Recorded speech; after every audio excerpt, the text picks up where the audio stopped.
when one cannot go to support an action directly, how can one still support that action?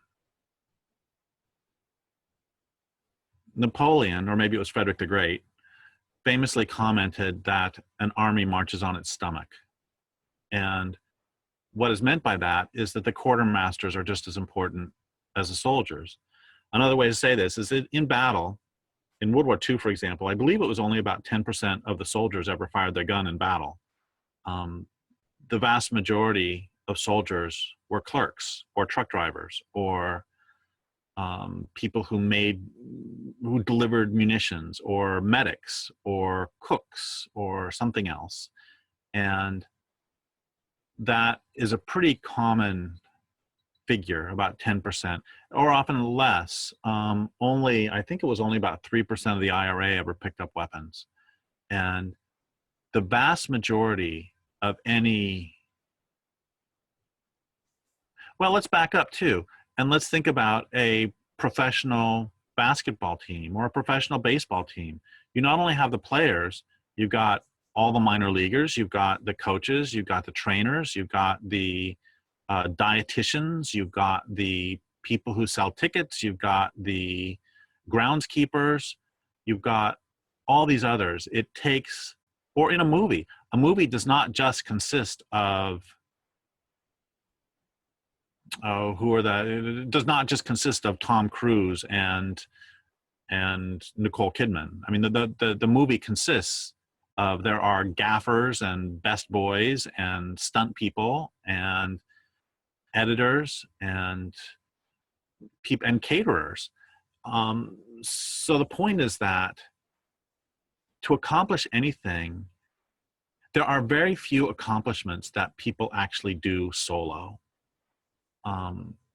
Most of us require support in whatever we are doing. And that support work is just as important as the more glorious aspects.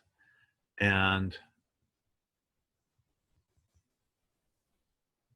my friend Leah Keith often says that what an activist movement needs is two things.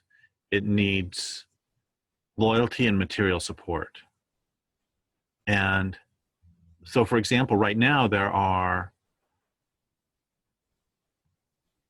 people, primarily Indigenous people, but some non-Indigenous people, who are opposing a pipeline that is growing across their land. And of course, every pipeline goes across Indigenous land, but we'll leave that aside for a moment. And for those for whom, for any number of reasons, they cannot go there to be there physically, there are a near infinite number of things they can do. They can write letters to the editor locally. They can advocate in one way or another for them. They can send them supplies. I mean, the people actually on the front lines still need to eat, and they are going to have shoes that fall apart, or they're going to tear a hole in their jeans, or they're going to get sick. There are all sorts of So look, when we were attempting to stop timber sales, we would sometimes be having to work very hard to meet a deadline. We would have until midnight to finish our appeal, and there was a post office that stayed open till midnight back then for whatever reason. And we would oftentimes be working as hard as we can, and we've been working for hours and hours on this thing. We've only got 2 hours left to go, and we're actually really hungry. So somebody has to go get some food. And that's just as important as the person who drives it to the airport where the post office was. That's just as important as the person who writes it up. And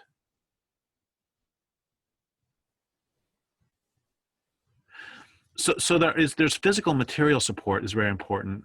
And then there's also the notion that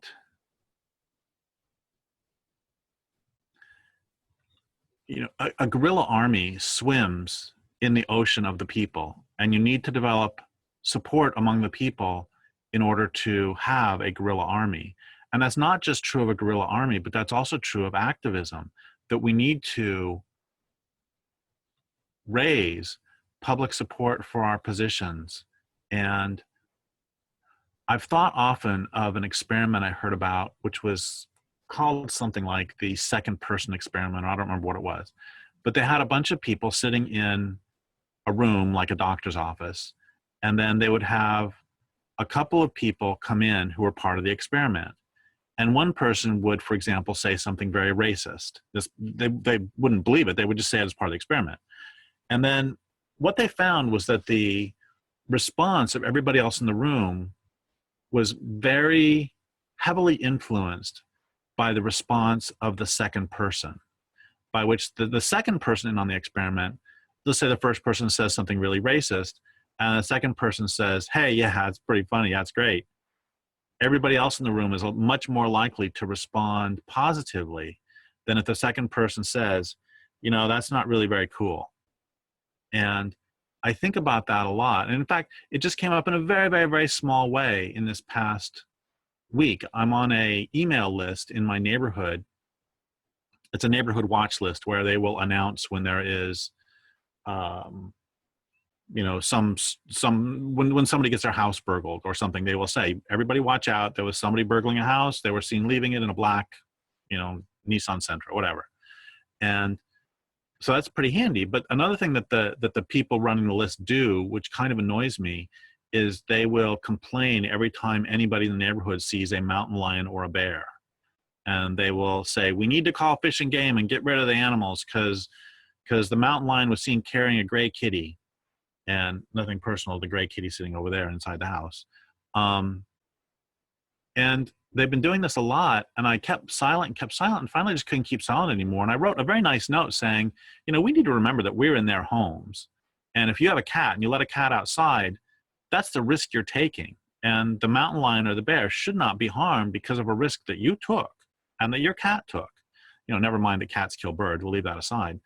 And it was a very nice note, but it had to be said because I wanted to break the hegemony of that. And it's the same on the larger scale, that not only must we, you know, there's the line which I'm totally going to mangle about, by, I believe it was Gandhi, about how, at first they laugh at you and then first they ignore you, then they laugh at you, then they oppose you, and then you win, or something like that.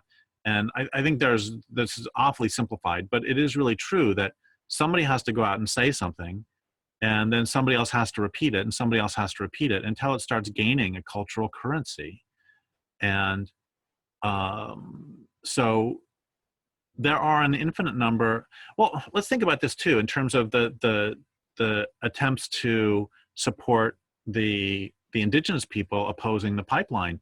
Is if they had, you know, 50,000 people show up, that would be great.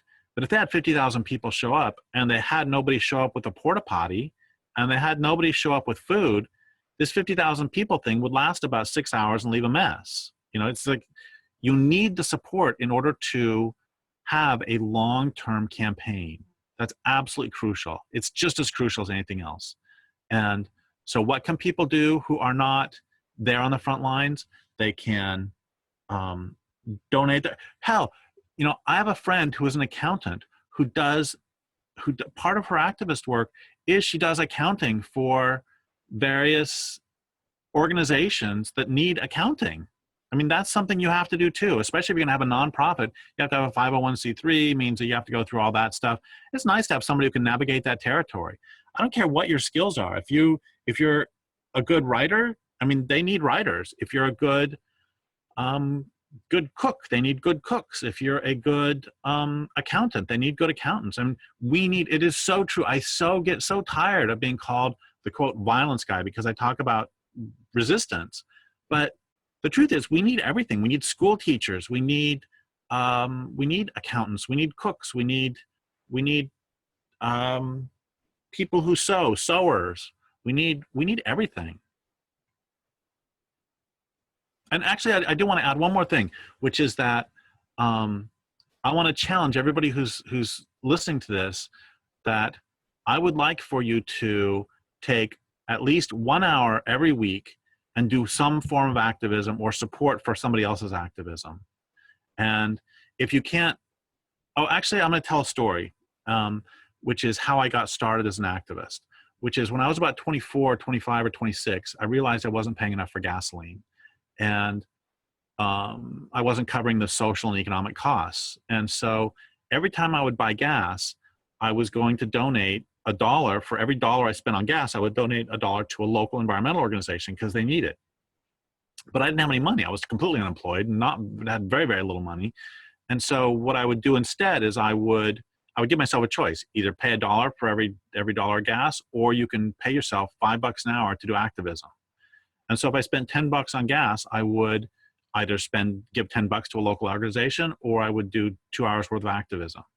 And so I want to challenge everybody to do that, to